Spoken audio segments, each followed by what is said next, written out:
Good morning. Hopefully you guys enjoyed the Proco video on drawing skeletons and hand anatomy from yesterday. I will post another one of his videos today too, just if you want that variation in version of how to draw hands. So you can see here, yesterday your goal was to have a full sheet of hand drawings using just the skeleton. So you can see in my studio at home, I have a hand skeleton. But I also had included for you guys the images in Google Classroom in the slideshow. So when I was using these, what I would do is just pull up the picture, set it here in front of my sketchbook, and just look at it for reference while I was drawing. He uses a little bit different technique than I use for drawing the skeleton and the hands. So you can see my page here. I still have room. So this is what I asked you guys to do, was to work across a spread. So I didn't want just one page of skeleton hands. I wanted two. So when I say work across a spread in a notebook or sketchbook, this is what I mean, is to go straight across the whole of the page. And you can see I've done a couple of the ones from his video, but I also have some of my own here just because I do happen to have the skeleton hand in my studio. I think he uses some shapes. The thing to remember is that all of these elements kind of line up. So if we compare our hand to the bony hand, right? Your fingers are the top three sections. So there's a bone in each of these like squishy bits. And those bones, 1, 2, 3, stop here. And that's where your fingers stop. These other bones that look like longer fingers are inside the palm of your hand. Now, if we measure the finger bits, should be about the same length as the palm bit. So all three of these together equals this whole business, which includes all of these little metacarpal bones that are just above or would be considered to be in your wrist. So this is the base of the palm of your hand and the top portion of your wrist.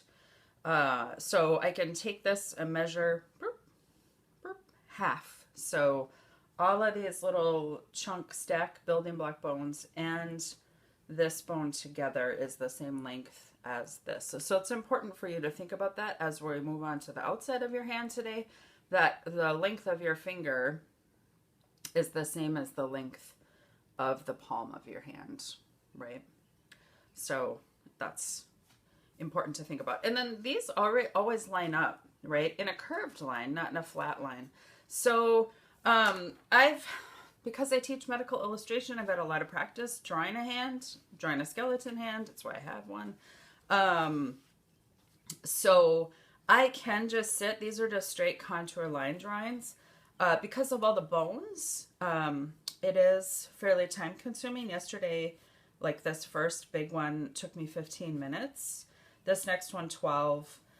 These, because they're smaller, took a little less time. And it's important to think of them sort of like blocks and then to look for alignment. So if you didn't get a chance to do this yesterday, go ahead and give that a go today. With just the skeleton, because I think it really informs our ability to draw hands or to think about drawing hands when we can kind of know and understand what that skeletal structure looks like underneath. And then of course you have the overlap factor. So if I were to pose this hand again, and the pose I'm using is sort of this one, it's kind of curved. I'm going to start with the finger that's in the front, and I'm going to start at the end and draw that first little bone at the pinky finger, And then I'm going to like keep going from there, building up on the blocks, just making sure that I'm really looking at the shape of those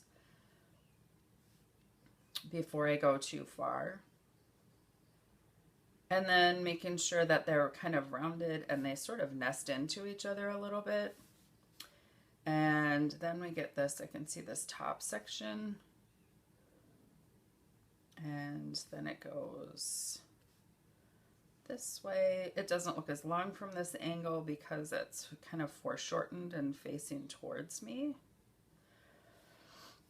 And then we have some of these weird, like, little wrist bony guys.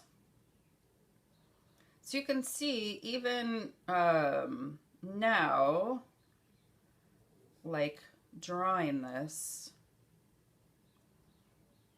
I'm working one, like, from bone to bone. And as you can imagine, as I move into the rest of the fingers, what's going to happen if I'm not careful is that it's easy to like lose track of where the rest of these go now. So here is one thing, kind of one trick, and I have this one done this way and you can barely see it. So I found just a super light color of colored pencil. So this one is a super light blue. And what you can do if you're struggling to get the fingers to like line up properly is to make some guiding lines. So I can see that this one goes this way, that they connect in with each other, that this back portion of the hand comes up here. I can just see the bottom.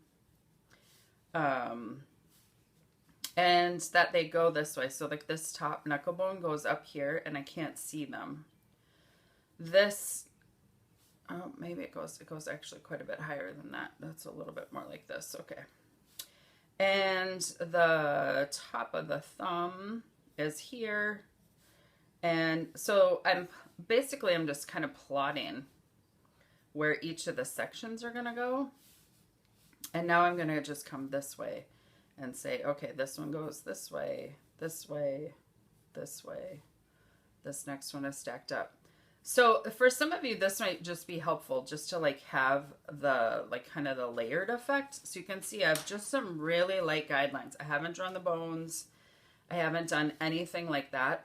But now when I come back to add the bones over the top, I'm going to be able to do so with those kind of guiding lines to help me know where each of those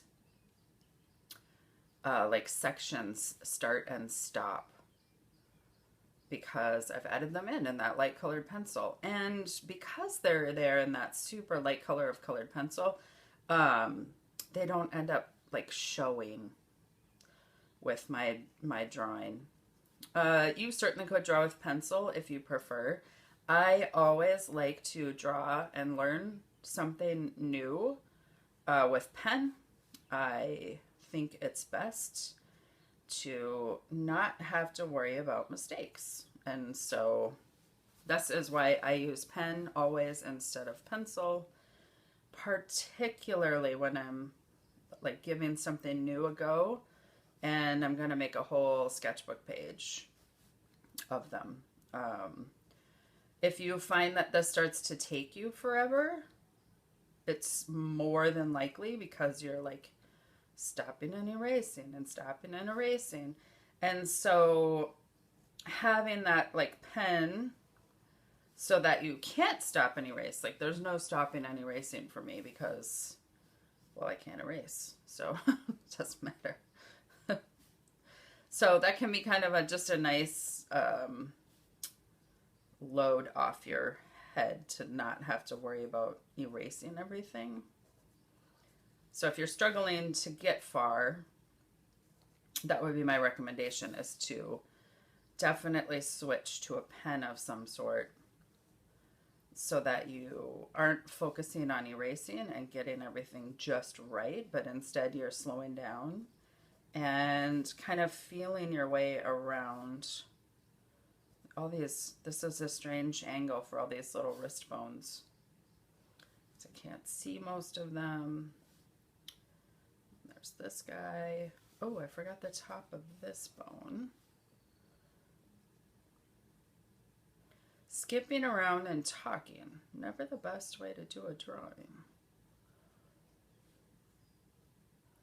There we go. You can see the top of this, and then this, the finger, the thumb gets kind of lost back here. There we go. Second wrist bone.